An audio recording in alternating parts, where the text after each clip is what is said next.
فاطمة الزهراء. سلام الله عليها. شكرا. القيم لدي سؤالين أو ثلاثة.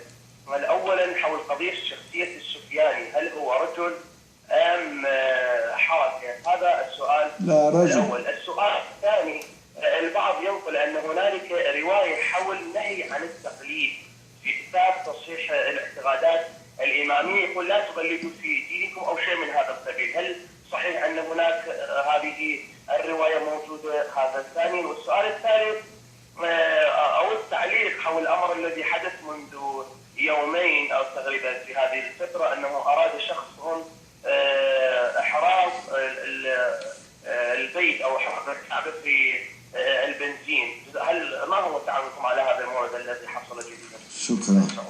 حركة أو جهة، لا رجل. والنص واضح عن أمير المؤمنين عليه السلام، يقول له يكتب له لمعاوية مكتوب إن رجلا مشوما ملعونا من ولدك، وهو سفيان من ولد معاوية مشوم ملعون يحكم الشام ويتحالف مع اليهود ضد الإمام المهدي سلام الله عليه. إذن رجل وورد أوصافه أيضا. نعم. يقول بالدين بأن الشيعة يقول لا تقلدوا. لا تقلدوا مو معناه أنهم ترجعوا لأهل الاختصاص، هذه من شبهات أحمد الحسن. يعني تعالوا قلدوا هذا أحمد إسماعيل، لا تقلدوا يعني عمياني، لا تقول أنه ليش الله موجود لأن فلان يقول. أما الرجوع إلى المتخصصين هذا ضرورة، خبراء متخصصين بالقانون بالشريعة. أنت ترجع إلى متخصص.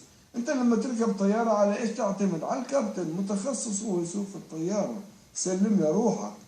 إذا التقليد بمعنى الرجوع إلى متخصصين، تقليد إلى عدة معاني. بهذا المعنى هذا أمر جيد أيها الإخوة. وكذلك يريد تعليق على هذا اللي راد يحرق الكعبة ببنزين، مجنون، هذا مجنون.